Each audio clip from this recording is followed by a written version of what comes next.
Welcome to Washington East to West Sports. This is episode 22. I am Matt Beatty, joined alongside, as usual, by Kevin Ardall and Sean Beatty. And any thoughts you guys have about Washington sports, go ahead and tweet at us. I'm at Beatty_Matt. Sean is at Sean_Beatty. Kev is at Kev Believes. The first team believes being a 3.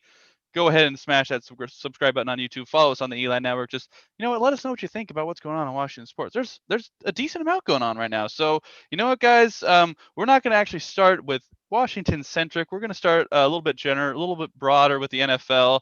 The conference championship games happened on Sunday, and the Tampa Bay Buccaneers and the Kansas City Chiefs will meet in Super Bowl 55 at the home stadium of the Tampa Bay Buccaneers, Raymond James Stadium. So, guys, let's just give some initial impressions on what we thought of the games that we saw. So, I'll just go ahead and start. So the Bucks game, it was good back and forth game. It was a fun game to watch. Overall, I thought it was just entertaining. You know, Brady just seems to find a way to get it done. It doesn't really matter how messy it is or how how how it looks. Like he wins. He had 2 picks there late, and Aaron Rodgers and the offense couldn't really do anything with it. A lot of the national media I've seen was critiquing that field goal with about 2 minutes left. I was surprised as well, but he already had 3 chances, so I don't necessarily. I mean, I don't agree with it, but I don't necessarily disagree with the logic there. But at the same time, you gave Tom Brady the ball back, and you're trusting your defense who hasn't been able to stop him. So it's kind of a this fourth down, does he get it? You're still in the same spot anyway. So it wasn't all down to that play. Both teams, I mean, that end of the play at the first half, like saw that with the Jets and the Raiders. So it's like, how do you let that happen? But you know, Brady was able to get it done, and kudos to him and that team. They're loaded. It's going to be a good game against the Chiefs. The Chiefs just we're just better than the Bills. Like there's just no other way around it. Like the Bills were, they didn't play a great game. But I don't think a great game would have been able to beat the Chiefs in this game.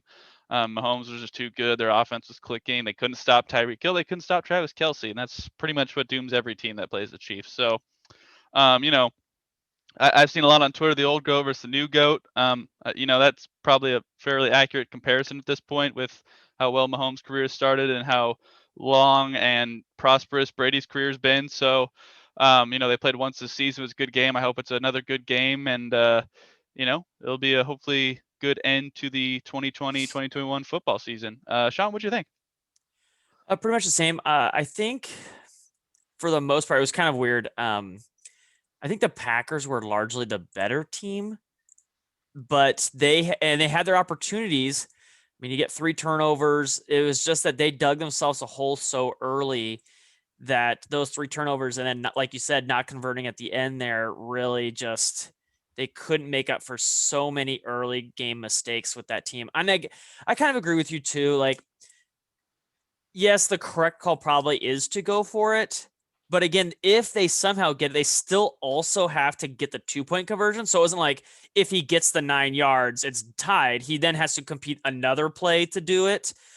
And I mean, Tom Brady was not very good at all. So I get that your defense isn't great, but Tom Brady is playing terribly, especially later in the game. So, I mean, I kind of get his LaFleur side too of like kicking it and saying like, look, Tom Brady's been terrible. Let's see if we can stop him again.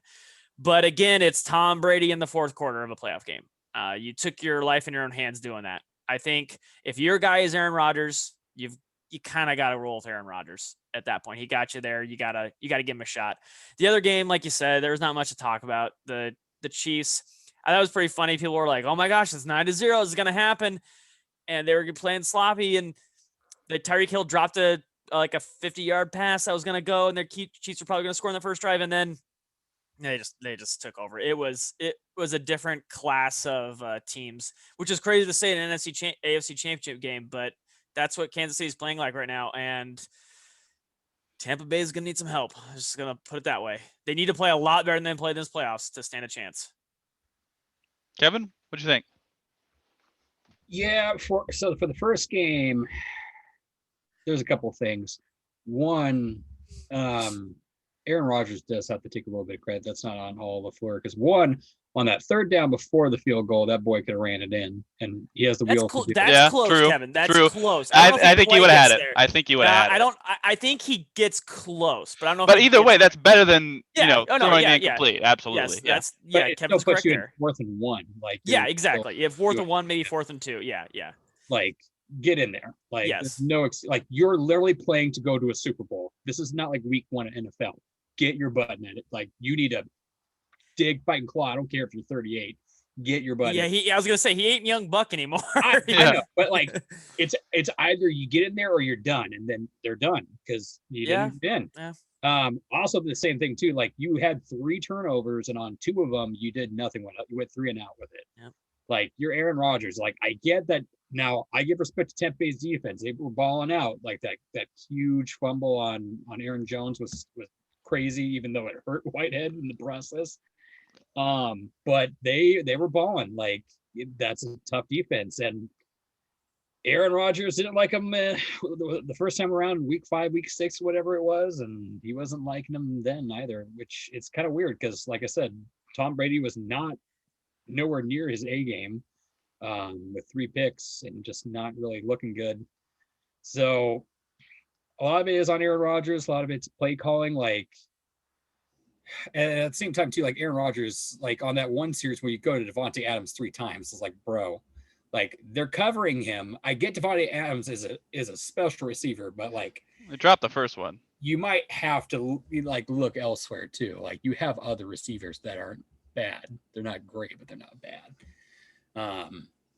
Another thing with that game too, like the officiating, like they need to just make it like where it's regular season to where they're just calling the stuff because like. They didn't call anything until the last play, which is like ridiculous because on the series before, like Alan Lazard was literally getting held on his bra strap, like was grabbing him by this. It literally the whole time, like the Tampa Bay defenders just holding him like that, like clear, obviously defensive holding, and he's like no call. But when it's like the last play of the game, like they're like, oh, flag because he was holding the jersey. I'm like, yes, it was defensive holding. Like it was clear as day, but there was also clear as day really bad defensive holding on other series, and you didn't call it. And now you're going to call it because it's the last play of the game. That's unacceptable. It needs to be all or nothing. There's no like, they should have just let that fly. That's what they should have done. I think that's a little ridiculous. If you're going to do that, then you just need to call it all game, because then you're going to have people like on one side just literally complaining, just saying, oh, Kevin King got screwed. He was playing like shit. And it was like, well, yeah, he's going against a really good receiver and good one. Was it Godwin? No, it was Johnson on that. Yeah, Johnson. Okay, yeah. Still, which was an interesting choice on the down you needed. You go to Johnson on that play. Yeah. Maybe because they didn't think they would expect it. I don't know. Well, I mean, but like it needs to be like call it all game or don't call it at all. Don't do this whole we're gonna call it, we're gonna let it go all game except for the last play. Like that's just ridiculous. For the second, Chiefs are just a whole class of football. The thing is their defense is still they don't need defense. They're that's the thing. Like they don't need defense. Tom Brady is going to have to play 4 quarters of the best football of his life. Pretty much is what it's going to have to come down. I think that defense is going to have to play the best 4 quarters of his life. That too. I think ships have sailed on like defenses completely stopping this team. It's Kevin's right. There is a lot of evidence to support that this team doesn't care about the regular season or against mediocre teams and only cares about good teams and playoff teams and absolutely just dumps on them. I mean, everybody thought the same with the Denver Broncos with the most statistically best offense of all time, and then they actually aren't. That's just lazy yards and all that stuff. They weren't the best offense of all time. Well, yeah, I know. But like, anyways, I get your point. But yeah, that's not number one in a lot of categories. They were at least a statistically top defense. I know a lot of it was yardage and stuff like that, but like. The crazy ass weapons, what they were doing to teams, blowing the door off of them. Same kind of style, different quarterback of play, but I think at the same time too, I like Mahomes, but he's not indestructible. There's going to be a team that finds his kryptonite, and it's going to happen. Like I know Sean's not going to like that. Like, defenses find a way. Life finds a way, and defenses are going to find what Patrick Mahomes' kryptonite is, because they've been trying for 3 Well, years. I They mean, haven't found it yet. let's talk about this, because last Super Bowl, I mean, that 49ers defense was playing pretty well for a lot of the game. Yeah. It was just, Mahomes was able to score enough, and then Garoppolo just couldn't bring him back. Now you put Brady in there instead of Garoppolo, I like their chances a little bit better. So is Brady that much better right now than Garoppolo was? Absolutely. Like right now, Brady I mean, is not that guy. well, especially with how many weapons Brady has at his disposal. Like, you got AB, you've got Chris Evans, you've got Chris Godwin, you've got Cameron Brate, you've got Rob Gronkowski. Okay. You've got guys around him Gronk is better hell than the old as- weapons that were surrounding Gronk is hell old, Garoppolo. and so is AB. I'm just writing them both off, but the other two are legit. But yeah, should be a good game. We'll talk more about it next week. Just kind of preview stuff. But let's get into some Washington-centric sports here. Let's talk about the Seattle Seahawks just a little bit. So there have been some recent news in the offseason, but let's jump into some breaking news from Adam Schefter here as we were about to record the podcast. Thank you, Adam, for just looking out for us here at Washington East West Sports. According to Adam Schefter on this tweet, Seattle is planning to hire Rams passing game coordinator Shane Waldron for its offensive coordinator job. Per source, Waldron will take over for Brian Schottenheimer. We already knew that. Rams losing Waldron, Brad Holmes, Ray Agnew, Joe Barry, and Aubrey Pleasant. So, I mean, a lot of people really like that Sean McVay coaching tree, and it's very evident with the amount of coaches they've lost. So, with the hiring of this Shane as the offensive coordinator, we've seen the Rams passing game for I'm not sure how long he's been there, but he's had Robert Woods, he has Jared Goff, Cooper Kupp. But what do you guys think of how he will translate to the Seahawks offense based on what you've seen with the Rams? Kevin, I'm gonna start with you. We're gonna break this down in two halves, because we're going to start with what will happen, and that is it's still going to be run the ball first centric, just because it doesn't matter who's behind. Like, it's Pete Carroll sets the box, and you have to play inside of Pete Carroll's box. Now, if he's smart, what should happen is that he should learn that Mr. McVay has his number, like literally just has had it the whole time. And he should learn, be like, if I can't beat him, maybe I join him by bringing one of their guys over here and teaching me what this whole new statistics of throwing and, all that stuff is about. New age football versus 1984 football, and add it to, honestly, like, if they're smart, just let the man him and Russell do their thing. The whole Geno Smith retweet was actually even a decent idea. Just letting Russell just do it himself. No, I don't like that idea. I mean, I kind of do. No. We'll talk about it in a second, but there's Seahawks players talking about it. Some things, but yeah. Anywho, I like if he brings over the McVay scheme system of what they do, as me and Sean have already kind of mentioned, they're very creative of what they do in the passing game, along with the play action run and stuff like that. It'd be nice to see that kind of system with a quarterback like Russell doing it. Now, it's also going to be different at the same time too, because Russell has nobody protecting him except Dwayne Brown. So that kind of throws a wrench into that little plan a little bit. Now, if they, in the off season, draft some people, hopefully, because we really don't have the cap to get in, and we'll get into that later on too, with the whole off season free agents crap. It'll be interesting what they scheme up with a different style of O-line and a different quarterback, because you're kind of trading, like, if you bring that system over, you're trading for better quarterback play but worse offensive line play. So it's like you got to find that combo of where you're going to go there. All in all, I can't really say I'm excited, just because I know Pete Carroll, and Pete Carroll is going to put him in a box. So, Sean, what do you think? It's hard because we don't know. Don't listen to anybody on Twitter who tells you they know for sure, because we aren't in the room to tell, like, who's running that offense that much. I mean, we all assume Sean McVay has a lot to do with what that they run, but in a scheme, we are not sure how much individual people are involved with what capacity and what they're picking up. It really just comes down to what has this person picked up from McVay? And like Kevin said, what is he going to be allowed to do in this offense? And those are two hugely unknown variables. I don't dislike the hire. Again, like I wanted to go someone that people weren't necessarily 100% sure of, like an old fired coach. Like that's the route I didn't want to go. Better than Adam Gase, better than Doug Peterson. Yeah, or Bill Yeah. O'Brien. Like I don't Yeah. want guys we know are bad. Like give somebody young a shot and then see what they have, because we know that they're bad. So I'm okay with that. That meets my qualification, but I don't know one way or the other who this person is, and combo on top of that what they're going to be allowed to do in this offense. So I like it. It meets the check mark I like. It's not Adam Gase. So Yeah. yes, that's my That's your only check mark, not Adam Gase. I mean, like, do you know what offense he's gonna really run? I mean, I saw people online on Twitter talking about like, oh, he likes deep passes and things like that. I'm like, yeah, but like, that's kind of what got him in trouble. So is Pete gonna be like, will hold the reins back, or does this guy have some because he was calling plays, but so is Sean McVay. So it's like, how much was Sean McVay calling plays the whole game versus him? And so he's only a passing game coordinator. So it's like, we don't know how much was all him versus like what Sean McVay was doing. So how much, once he gets an offense, what is his offense truly going to look like? We don't know yet. So don't look into it too much with those Twitter personalities telling you like he likes to do this. We don't know that yet.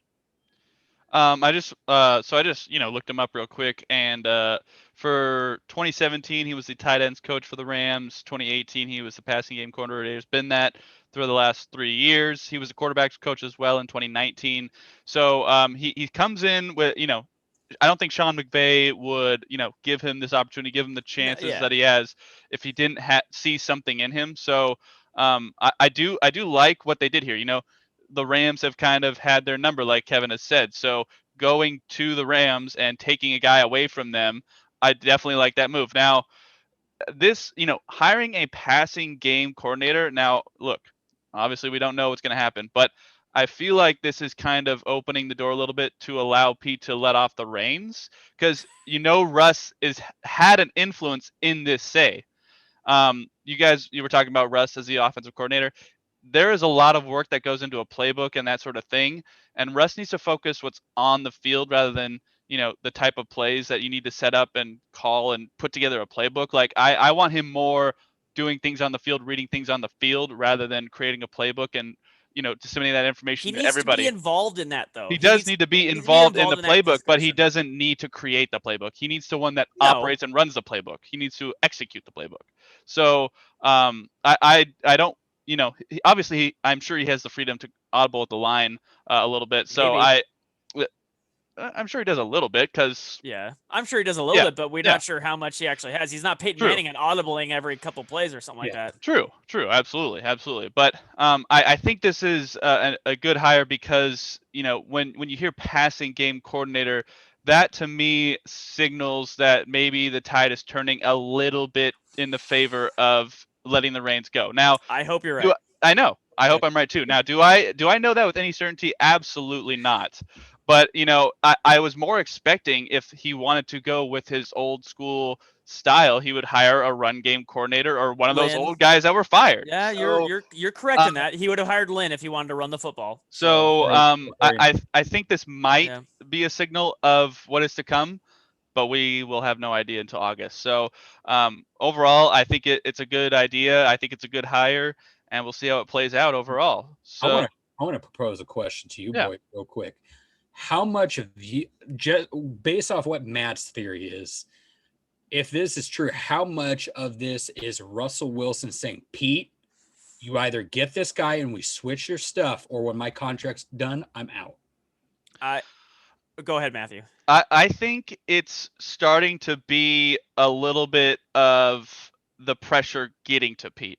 Like, you can't just ignore the fact that Russ says he wants input. You can't ignore the fact that DK says that teams were, able to predict us. You can't ignore all the noise outside and just keep going with what you're doing. Like, you can't do the same thing and expect different results. So I think he's finally starting to hear the voices, hear the outside noise, hear that it's not working.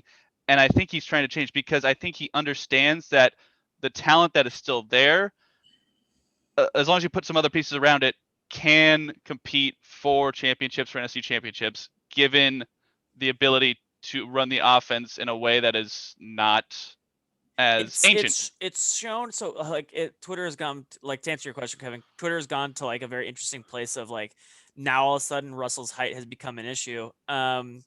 I think it's very interesting. Yeah, I think it's interesting that people are so willing to go out of their way to make excuses for Pete. I would say it's 50-50, Kevin. I think Russell had to have some input, because he was probably, wouldn't say like for sure he's like, I'm out, but he's like, look, the writing's on the wall, man. Like, I want my legacy to be more than what it is right now. I mean, Tom Brady this month has as many wins as Russell Wilson has in the playoff in the last 5 years. Like, in this month, Tom Brady has the same number of NFC playoff wins. So like he understands that, like, you can't go one and done against the Rams every year or lose to the Cowboys. You won a game because Blair missed a kick and you beat the Lions and 41-year-old McCown. Like, you're getting the total gimmies and then winning nothing else. And so like Matthew's probably right too. Like, Pete's hearing the noise and being like, look, we got to meet in the middle somewhere, because this is not working. Matthew also missed one too, like in the top 100 players of last year when they graded Chris Carson. The Packers defensive tackle quote said, like, they run a very vanilla offense, and everyone has known that for a while. Quote, like, they know that this was going into the year. They knew this was an issue. And so like teams knew about this, about the team. And I think it's a good hire for the reasons Matthew said, Yep. It shows that he's willing to at least listen, because he would have hired Lynn, or he would have hired, now I'm drawing a blank on the Eagles guy, but Doug Pearson. Would have hired somebody like that if he wanted just to straight run the ball. Now, again, how much reins will he have? But we'll see. So let's talk about some of the noise that we were just mentioning. So on, it's called I Am Athlete. Is that the podcast? That's a podcast. So it's Brandon Marshall podcast okay. YouTube show. Yeah. So DK was on there, and basically he said outright, well, he did quote as saying teams figured us out, and then he did mention, run the ball, run the ball, throw it deep. And so, if you're a second-year guy, it's a bold thing of you to say, but I think that DK kind of feels a little bit empowered with all the other noise that is surrounding him, so he just decided to kind of add his own voice. And I think a lot of the voices around the Seahawks and in the Northwest are kind of, coming after Pete for, this continued lull of just, getting to the playoffs and then not going anywhere. So I think that Pete might also be feeling some frustration of just not, winning games in the postseason. And so I think he's starting to hear this noise. And DK, that's a guy you want to keep around. I think we all agree on that, post his rookie contract. So he's saying this. Russ is, kind of saying similar things. So when you hear all of this as a head coach, you want the faith of the guys in the locker room to believe in you. And so I think he's going to have to change, or, Schneider, could make the decision to get rid of him. So someone could. And if there's enough mutiny, like you see Deshaun Watson wanting to ask him to leave Houston, if Russ did that, you'd have to think it would fall on Pete and then upper Seahawks management. So I think they're trying to avoid that situation altogether. And I think DK was just adding his voice to kind of make sure that it's known, like, we need to change or nothing will change in terms of our postseason outcomes. Sean, what do you think? It was important that I think that DK mentioned Pete's name, saying Pete, it was not a Schottenheimer problem, because clearly I think the way that the people are talking, including Russell, who specifically said he didn't like the firing, they liked Schottenheimer. So, which I was wrong with. I didn't like it when they hired, but he did some things. I don't have a problem with them saying it. Pete's a kind of a culture guy, is what they say. So he lets his players be his players. I don't think he did it as like a screw you, Pete. It's just like a, listen, we need to kind of do this thing. And they go back to Russell. If his height is a problem, like some people believe, then you got to get rid of him. Like if he cannot complete the intermediate throws and he can only go deep or like at the line of scrimmage, then what's he doing in the NFL? So I think that's put to bed. If he cannot complete the intermediate throws, then he can't play in the NFL. And I don't think that's an issue. So I don't think them using that as a height issue is the problem. So I think what we saw with the offense in the first 8 weeks was amazing. that we just as a team just don't adjust well, period. Defensively, offensively. We'll get to it with the Jamal Adams thing we're going to talk about here in a second. But on the defensive side of the ball, too, we didn't adjust. We just did not adjust later in the second half of the year. Thank God we played the quarterbacks we did, or else it'd have been a lot worse. And I think, like Matthew keeps saying, like he's hearing the noise. And I'm glad at least he's hearing the noise, because Pete showed a willingness this year to at least adjust and let some things happen early in the season, and just keep letting it happen, Pete. Good things happen if you kind of let go, be the culture guy, run over everything, but let your guys you hire do their job. Kevin, what do you think? Yeah, the way he kind of described it too, because like at first he was kind of like, so Brandon Marshall was the one asking about it, and that's why I think he also referenced it too. By the way, Brandon Marshall played for Pete Carroll. Yes, Forget yes, that. Anyway, Brandon Marshall was on the Seahawks for a little bit. That it was even before Schottenheimer got there, it was still the same thing with it. Beast, and for a while, the reason why like the vanilla offense can work when everybody on the team is like a superstar, like Marshawn Lynch. Your O-line was solid enough. You had Max under. That defense was like one of the best defenses of all time. And they were giving up like 12 points a game. Like, who cares what you did on offense, really? Like, well, plus, and they were able to run that basic vanilla defense of like cover 2, cover 3, just the same old like 3 linebacker sets, because everybody was a beast. Like everybody just had their assignment, and they did it 100% full pretty much every down. Like when you're like everybody on your defense can be like almost considered Pro Bowlers or even just a starter on other teams, which a lot of them went off to be. Every single one did. Malcolm Smith is still starting for another team. Like, he's on the Bears now. Byron Maxwell too. No, he's on the Browns, isn't he? Oh, I don't know. Either way, he's on the Browns. He's starting for the Browns. Like, and they were a good defense. Like, he was Super Bowl MVP, so he was gonna find a job for sure. But yeah, like Kevin's saying, But so the whole Russell thing too, of being too short, is just ridiculous. A lot of the things too, when you're looking at the footage too, when you're running the 2 deep guy, like, okay, you have cover 2 situation, and you're having 2 guys doing 2 deep passes, like Russell's not going to get an intermediate route when you all your intermediate route is just like one tight end doing like a flat curl, and he's just not open. Like, where's he supposed to go? Like, your 2 deeps are covered, your one tight end who's doing your intermediate route is covered, and like you said, Kevin, they have a bad O-line, so the guys in that Russell's face. You have a terrible O-line other than Dwayne Brown, who, like, he's literally under pressure. So he's not only having to look for that, but he's also got the pressure of like an Aaron Donald or a Nick Bosa coming after him. And you also have like somebody going out in the flat, like a running back who's going to be covered by, some linebacker in the flat curl position. But like, you need more playmaking abilities. And this is where I don't know if it was shoddy or if it was Pete putting shoddy in a box to where it had to be that design. Like, you need designs where it's like one guy go, like DK's your go guy. You have Tyler doing like intermediate stuff. You have a tight end, maybe a back. Like, you need more than just one option on your intermediate routes. Like, because sometimes they're just not going to get open. It happens. It's football. The defense is there to play. Like, it's going to happen. I mean, they should get open from time to time because they're also paid to play. But with a terrible O-line and only running like one option in an intermediate route for most of the time, what's Russell supposed to do? Like,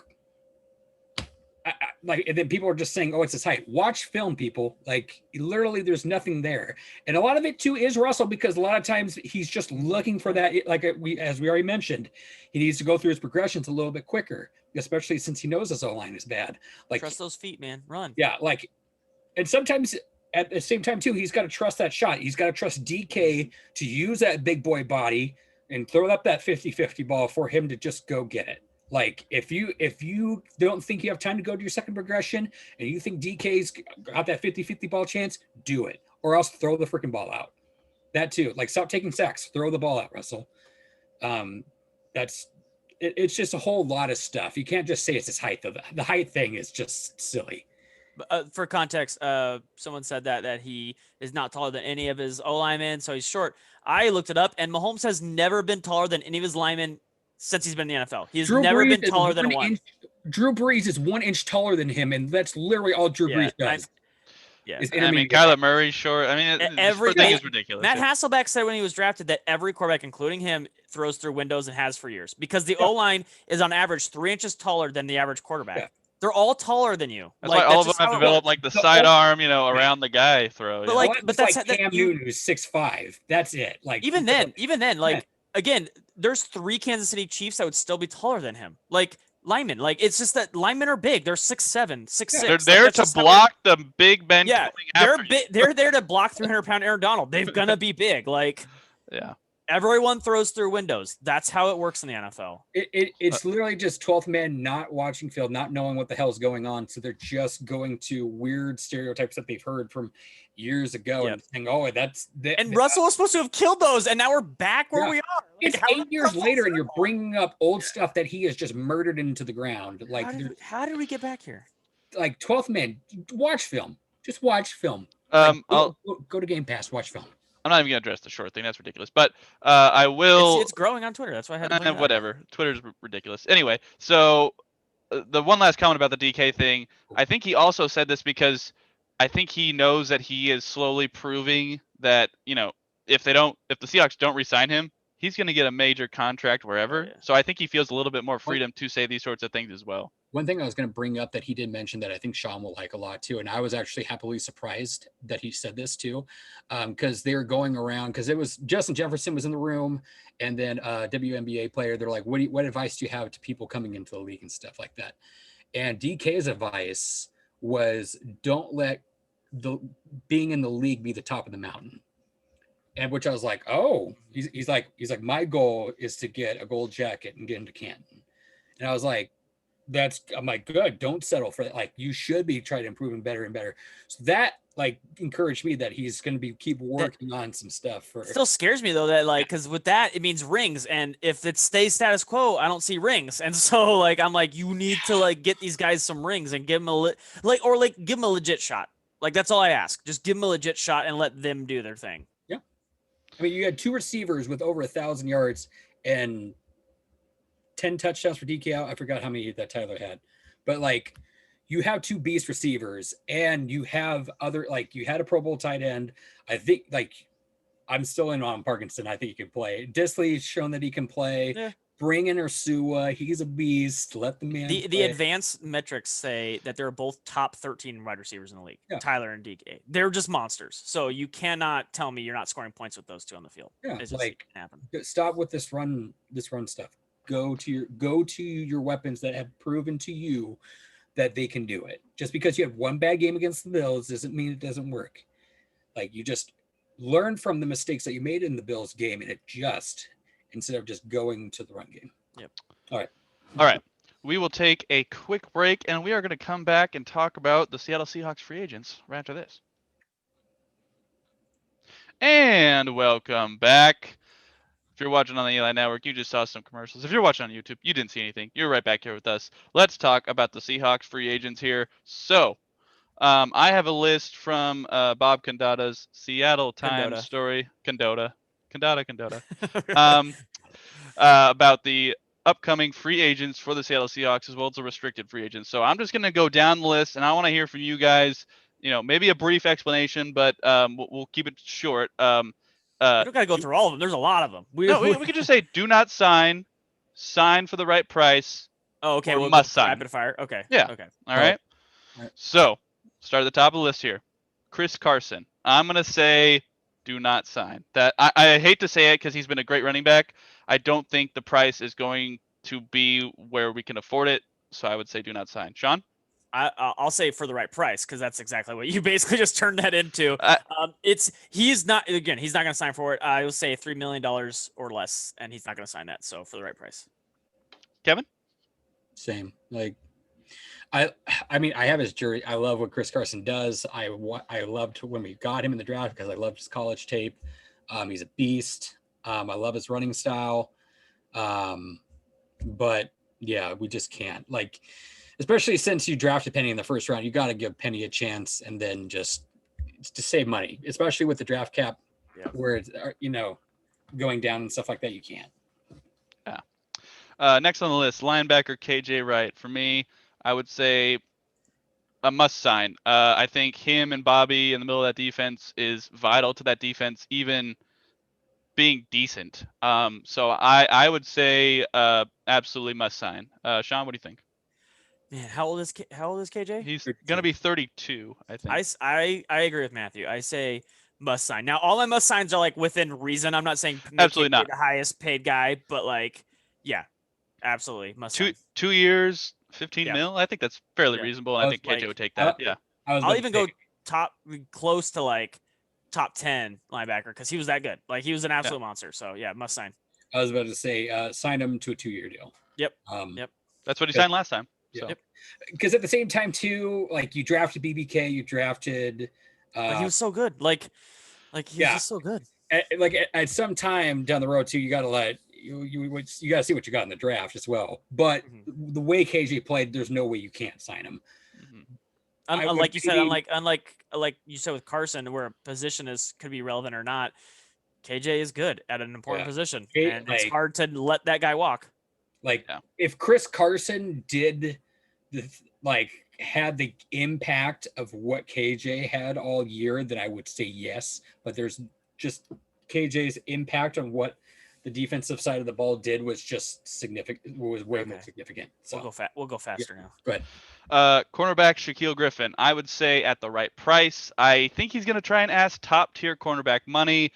I'm not necessarily sure it's worth it. If it's a decent price, I would definitely love to have him back in that defense. Kevin? No, don't sign him. Sean? Right price, lower half of average. All right. Tight end Greg Olson is on here, but he's joining Fox, so we don't have to worry about him. Cornerback Quentin Dunbar, I say do not sign. We tried it, didn't work. Let's move on. Sean? I say $2 million less than what you offered Griffin, so much lower end. I say sign him to a very low end contract, just based off of crappy play and everything he did in the offseason. Like you might be able to get him for super cheap. You give him like a contract that's just full of incentives. Like you have to behave, like you got to stay clean, like nothing with the law, and you have to perform on the field. Yeah. Guard Mike Iupati. I would say he's a veteran, a little bit on the older side. I think it's unlikely we find the right price for him, and he was so banged up. I would say probably do not sign. Sean, what do you think? For those of you who've seen The Walking Dead, I make him go look at the flowers. I don't want anything close to him again. No, absolutely not. Do not sign. Kevin? Crazy thing is, between him and Simmons and everything else, he graded out the best. We did, but like, come on. It was still not good though. No, make him look. I say you don't let him go, and you bring in Chance Warmack again. See if he'll play. If he'll with the whole, because I imagine by the time when they come back next year, the whole COVID thing might be a little bit more under control, and Chance Warmack will play. So I say bring in Chance Warmack. Center Ethan Pocic. I felt like overall he wasn't too bad. And I'm not sure what else they would get that would be better. And he's a veteran. They drafted him a little bit ago. I would say right price. He's not much of a veteran. Sean? No. I don't. No? I don't. We're so short on money. I'm not spending money on Pocic. Sorry. Kevin? Like he's got to be realistic with his situation. Like he can't be asking for top tier center money just because he hasn't played like a top tier. We got $2 million. That's all I'm saying. I know. We haven't signed Adams, which we can give a little bit of that, and then we haven't signed any draft picks. We have $2 million. So you better spend your money wisely. Like, where do you get? Like, you have four picks in the draft. Like, you're screwed. But like, you're spending money on Pocic. Like, yeah, I know. I said for the right price. He knows the right price is like the league minimum. Like, you can't afford to be paying a guy like that. You gotta maybe like work a deal to where like he gets end of the year like shit, or like a back end contract, like. Maybe like nothing year one, and then year two just gets paid just to help the team. If he's willing to do it, then I'd say yes. Okay. But other than that, no, but I don't know what you do then. That's not the issue. It's the play. All right. Linebacker Bruce Irvin. I do like Bruce, but I would say do not sign based off of the injury he had last year. I just do not see him bouncing back and being a significant impact player. Plus linebacker, I don't think we really need to fill out that position anymore with, our first round pick last year, Jordan Brooks, and then we got BBK and Cody Barton back there. So I would probably say let Bruce walk. Sean? Absolutely. It's everything you said. We don't need him. Kevin? Where would he play? Like your linebackers are all locked up. D-line, like Alton Robinson was your second best D lineman. He's not a D lineman. He's not going to play D line. So yeah. But there's no room for him. There's no reason for him to be here. Let him go. Tight end Jacob Hollister. For me, it would be right price. I think he's shown he can catch the ball when Russ throws it to him. Not the best at blocking, but if we want to go to that passing offense, then that won't be as big of an issue. So I imagine he'll be on the cheaper end of tight ends in the market. And we don't have Olsen anymore. We don't really need him. Disley's still there. We got Parkinson. So for the right price, I would like to have Jacob Hollister back. Kevin, what do you think? It's Cody Parkinson's time. Hollister, look at the flowers. You literally just get, for a tight end, he loses like physical matchups a lot, which is kind of weird. He's little for a tight end. He's little for a tight end. I'd rather see a big 6'7" Cody Parkinson, who's fast as fuck and has great hands out there, and let Will Disley do the blocking. So let him go. You want 5'8" Russell Wilson throwing a 6'7"? I thought height didn't matter. Anyway, let's go to. When did Russell lose 2 inches? By the way? Sorry, yeah, 5'10". Sorry, yeah, we'll round up here. So next is running back. You didn't ask me. Oh, sorry, did I not? Sorry, No. go ahead. Jacob Hollister, same with Luke Wilson. You're out of here. I'm done with you. Okay. Move on. We have Kevin's right. Let the two other guys play. Running back Carlos Hyde. No. I mean, he performed well enough when he played, but not enough to convince me to sign him. No. Kevin? No. I think you make Penny the starter and bring back Alex Collins as your backup. Sean? No, I don't even know if you bring back Alex Collins. Let Homer and DJ Dallas do it. Well, yeah, that's true too. Let the three of them do it. If Carson signs his like $3 million deal, which he won't, but if he does, I forgot about those two because they were both hurt. Yeah, just let him. But I'm not spending money on the running back. We have too many needs. We're not spending any money. Yeah, Penny's your starter. Let the other two be backup. Draft one in the 7th round. Go from there. Next is defensive end Benson Mayowa. I don't know how much he was getting paid this last year, but not that much. So if he will come back for a cheaper deal, there's a lot of defensive ends and tackles in here, but I don't see Jaron Reed, so that's nice. We had Alton Robinson, LJ Collier, so there's some guys there, and I think Benson would add some depth as long as he came back for the right price. Sean? So I did a stat of sacks and INTs above replacement. So these are basically, I nullified all like the sacks that they didn't earn or picks they didn't earn. And actually Benson Mayowa led the team in sacks that he actually earned. Like he beat guys and did all everything. He had 5.5 this year. So I think he was really good. So, well, he was really good at getting the passer. He actually was not great at everything else, but I think his grade on Pro Football Focus and things like that were unfair to him a little bit. So I think I'm leaning towards like right price, but he's almost not a must sign for me, but I would consider going after him because for the price he's going to require, which isn't going to be a lot, and what you're going to get out of him was actually a good chunk. So I think you could get him at a very good deal. So I would heavily go after him because you can get for a decent price. Kevin?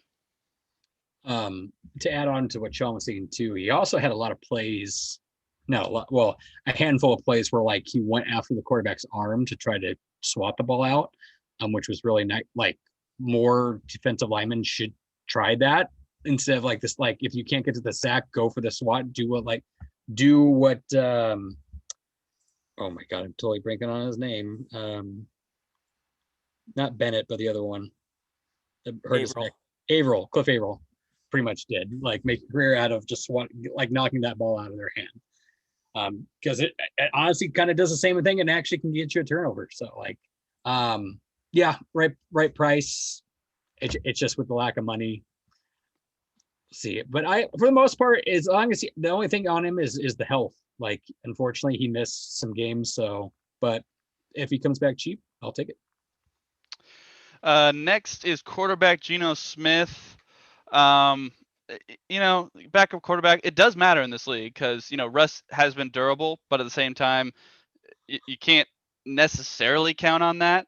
Where's my wood? Do that.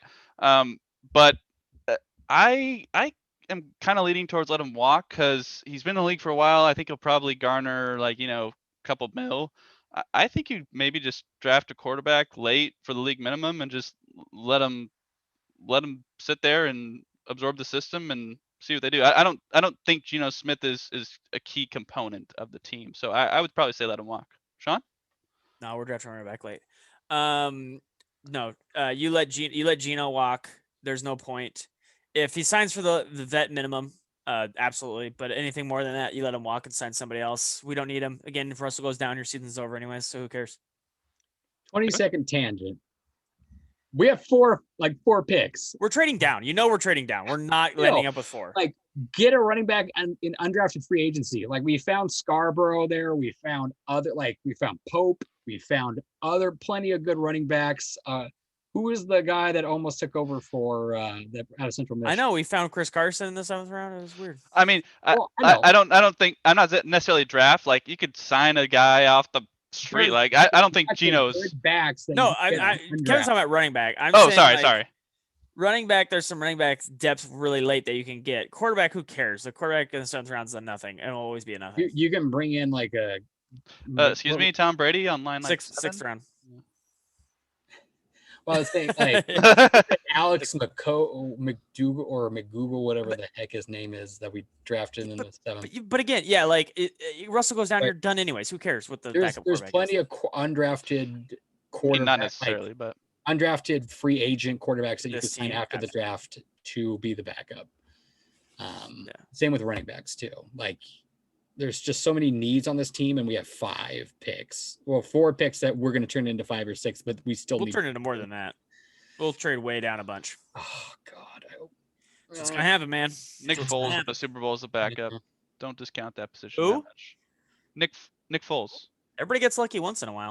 Frank Wright. That's fine. I'll get lucky once. Well, no, was like we already ran out of luck out. Like, that's not happening again for the Eagles. Ask them again in 50 years and they don't win anything. They got rid of Andy Reid. Fucking idiots.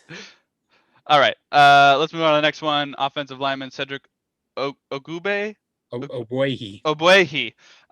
Let's all say in a unanimous no. Ogbuehi. Yeah, I mean, It's terrible. We don't even have to go into it. We're going way too All right, much fine, into people sorry. that don't matter. No. All right. Tight end Luke Wilson. No. Consensus no. Yes. Otherwise, no. Yeah, let Kevin's boy play. Cornerback Nico Thorpe. I mean, I don't. League minimum. It's league minimum. League minimum. He's good on special teams, and he's solid enough as a backup. League minimum, yes. Otherwise, no. I'm gonna pair these next 2 guys together because I think they're gonna be the same answer. Philip Dorsett and David Moore.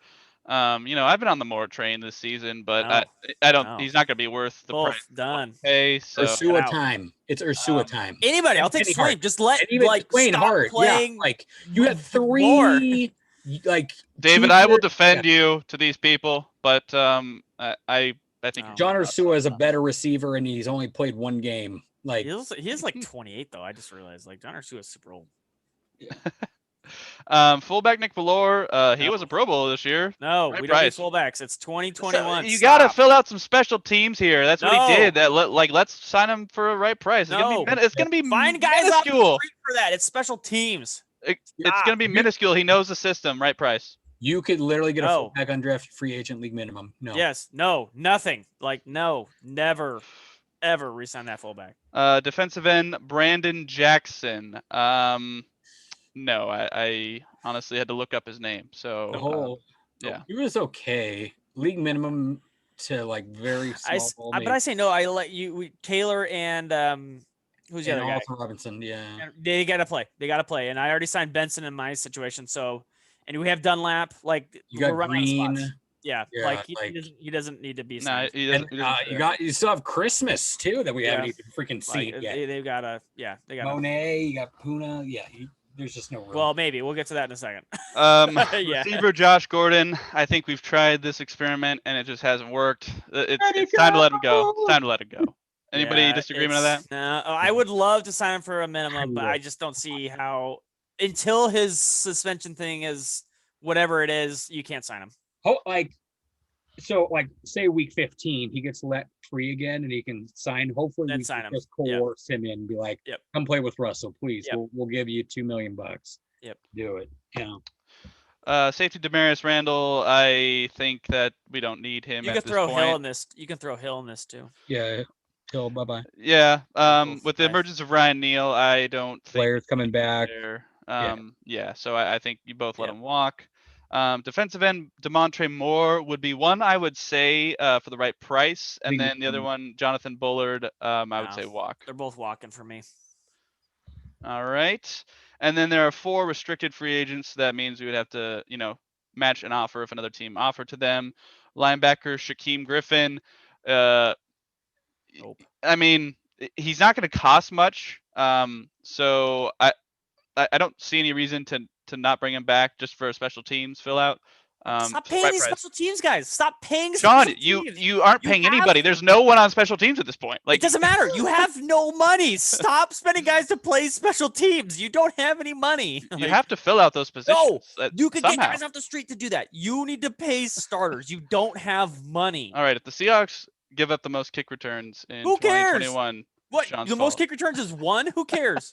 1 touchdown this year. You just tell Jason Myers to boot out of the end zone. Yeah, you have Myers and you have and Big Dick Dixon. Yeah. Who cares? Who cares?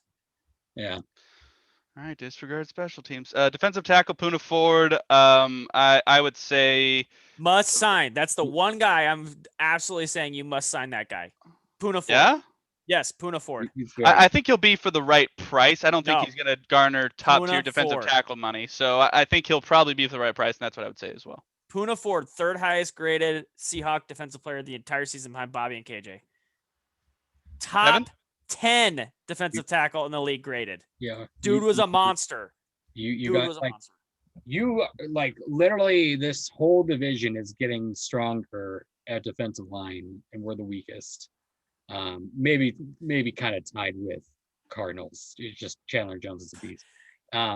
You gotta say Puna, it was so good. Like he was so good. Very Must good. sign. And again, must sign for Puna is not. He's not gonna like ask for Aaron Donald money. Like no, but he'll be a hit. He'll definitely someone be a on hit. Twitter actually posted like a 5-minute video of his highlights, and they were fucking. You could probably get him for like $5 a year. I mean, it depends on what other offers he gets from other teams. Like, are you matching 3 years? That's true. We might get outbought on that too. Yeah. Are you asking 20 million? 3 years, 20 million? Would that be too much? Unless you like, he's getting 3 years, 20 million. I'm not like he can go and ask other teams, and the Seahawks can match it or not. Like, are you matching any offer for Puna? I'll That's go what I'm up to saying. 7, and I don't think he gets more than 7 a year. 7 a year? Yeah, I don't think he gets more than 7 a year. Yeah, defensive tackle. I would go up to 7. I'd be like, you get. I mean, if Puna gets 7, then KJ's probably going to garner 10. How much did at least? What's his face from our second round? The other guy next to him in the middle. Reed. Yeah. How much did we give Reed? We gave him like 10 million, didn't we? Yeah, Jaron Reed. He signed a long-term deal a few years ago, didn't he? Well, not a long-term deal, but a long-term. He signed a $23 million deal. Yeah. For 2 years, 2 more years. So we gave him 10 million a year. Jaron Reed is last year's contract next year. Well, yeah. Well, I don't know what the guaranteed was, or if we paid it all up front, how it affected the cap, blah blah blah. Was $4 million. Guaranteed was $14 million so far in his career. Okay. So not bad. Final 2 on here are tackle Chad Wheeler. I just saw he got into some legal trouble, so probably not a good idea. Jordan Simmons. He was terrible. Yeah, he's terrible. I won't use the B word for him because he didn't hit a girlfriend. So. All right. So let us know on Twitter what you guys think of who we should keep, who we should sign for the right price, who we should let walk. Go ahead and tweet at us. I am at Beatty_Matt. Sean is at Sean_Beatty. Kevin is at Kev Believes. The first team believes being a 3. Go ahead and just let us know in the comments on YouTube. Let us know on our Eli Network pages. Just let us know however you want to let us know. We're going to get into some Mariners/Major League Baseball right now. So I'm going to start with the news of today. Was that no one was elected to the Baseball Hall of Fame. Now, we can get into this, semantics of steroid era, all that sort of stuff. Don't have enough time for that right now. But were you guys surprised that no one on the ballot got the threshold to get into the Hall of Fame? Like no one. Sean, what do you think? Am I surprised? Yes, I think because I think some people deserve to go. Scott Rowland deserves to be a Hall of Famer. So does Billy Wagner.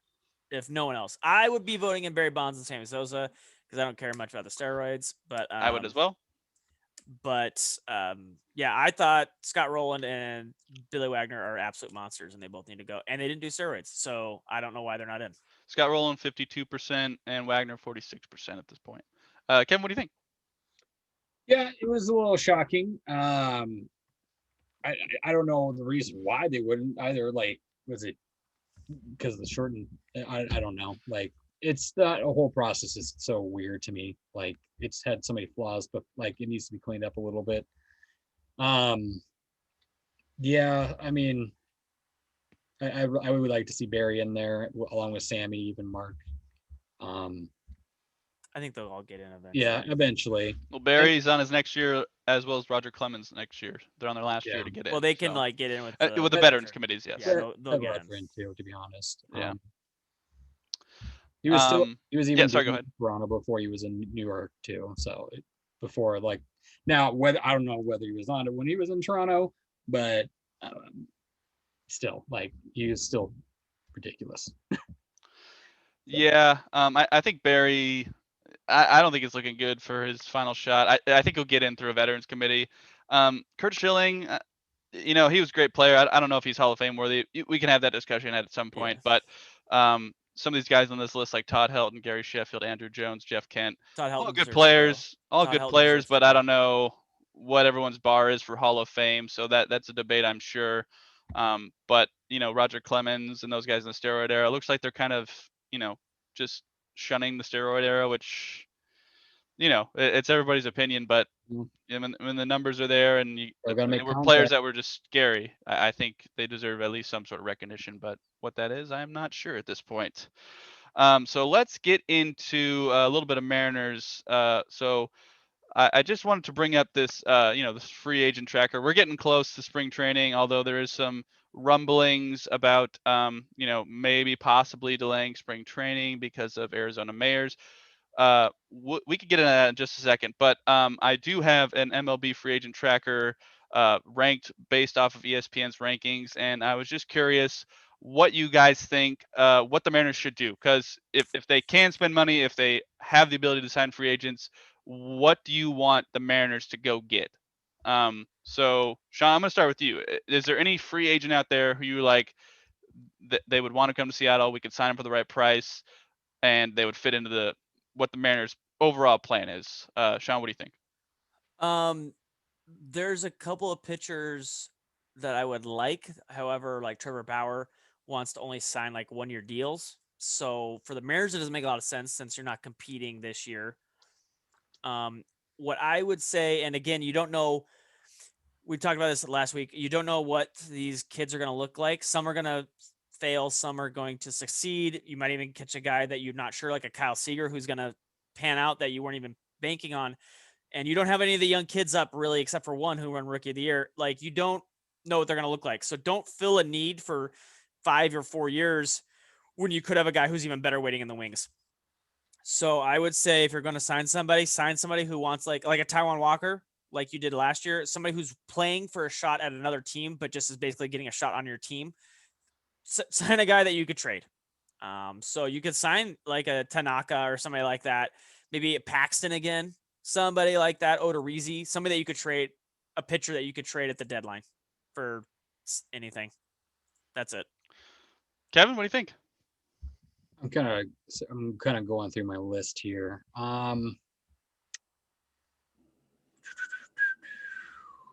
Yeah. Bring back Nelson Cruz. Bring back Nelson Cruz, 40. And then yeah, I was actually thinking about that too for like a 1 year. Like bring in Nelson Cruz, see if you can trade him, because like he honestly every year Father Time tries to drag him down, but then he just punches Father Time in the face. Like that guy. It's Though, like he takes Father Time deep every single season. He takes care of his body. Like he does a lot of crazy stuff. Like he's 41 and he looks like a 30-year-old linebacker. It's nutty.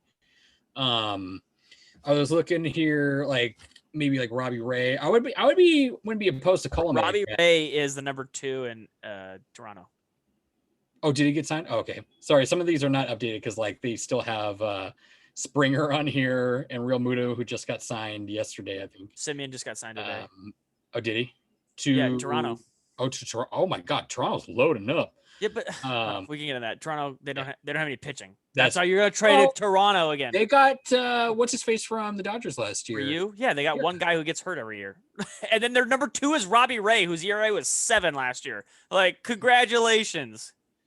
Maybe like I could see maybe Gaussman again. Bring in Mr. Gaussman. I wouldn't be opposed to something who could be like.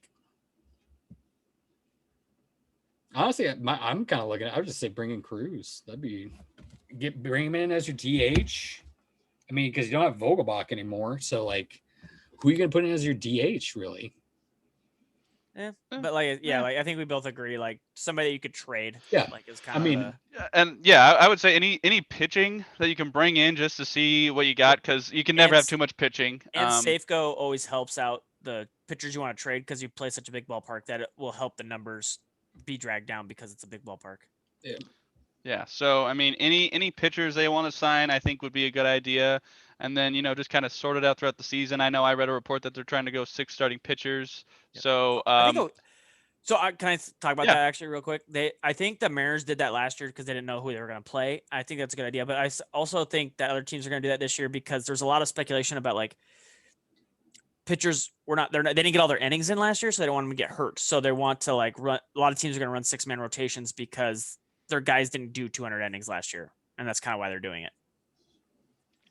Yeah, I think with 6 pitchers and a bullpen, like you're going to need all the pitching you can find, and signing a guy to a decent contract that wants to maybe either, if the Mariners don't do well, just kind of get traded to a team that's a contender, or maybe just he likes Seattle and wants to stick around for a little bit. So I don't see any reason to not sign a pitcher. Maybe 1 or 2. I don't know how much money the Mariners will play with because there's no salary cap, but I imagine they have a little bit of money to spend. So I wouldn't mind seeing them sign a couple pitchers just to see what they can get. Because the draft, while there are prospects, I wouldn't mind having a few veterans in there as well, just to kind of even it out a little bit. So it's kind of why I say wait once you in like 2 years and then see who you really need. True. But for this year, yeah, you're right. Sign some pitchers and trade them. All right. Well, gentlemen, we have come to an hour here on Washington East to West Sports. Let us know what you think about the Washington sports scene right now. Just want a couple pieces of news. We are going to talk about the Kraken at some point. They have been hiring, TV people. They just hired John Forslund. They're on Root Sports as of today. Yeah, they're on Root Sports as of today. So that is news. Nice. I'm not totally surprised because, we don't have much up here in the Northwest outside of like NBC Sports Northwest, which is really in Portland for the most part right now. And I mean, that's what like a lot of the teams do anyways. They're connected with the baseball team and they share the TV rights to the baseball team because they're opposite seasons usually, or pretty opposite seasons. Yeah. And Root, they had a streaming app last year, so I don't mind them being on it now. I'm happy they finally joined the 20th century with the streaming app, so that's pretty nice. And then on Sounders news, Jordan Morris, forward, has been loaned to Swansea City in the English Premier League. So kind of a blow, but the Sounders don't start until April, so they will probably get him back at some point. So it'll be nice to have him back up there. But he wants to play for a little bit over there in Europe, and that's in definitely going to make Champions League. Yeah, that's definitely going to make him better playing over there for sure. So good luck to Jordan Morris, and please come back soon because we're definitely going to miss you. So gentlemen, any final thoughts? Get anything you want to plug real quick? No. Nope. All right. Follow us on Twitter so you can yell at us. Yeah, follow us on Twitter. I'm at Beatty_Matt. Sean is at Sean_Beatty. Kevin is at Kevin Believes, with the first team believes being a 3. Smash that subscribe button on YouTube. Follow us on the Eli Network. Just put that in your favorites bar up top, right below the little URL bar. Just put it in your favorites, just right there. Just follow us. Let us know what you think. Let us know what you want to see on the show. And if you want to be a guest, let us know because, we could use a different perspective here. Right, guys? Yeah. Yeah. Yeah. You can come on here and yell at us and tell us we're stupid. That's true. Absolutely. I think that would be, good entertainment. Honestly. Yeah. All right. Well, until next week, we'll predict the Super Bowl then, but we will see you next time on Washington East to West Sports.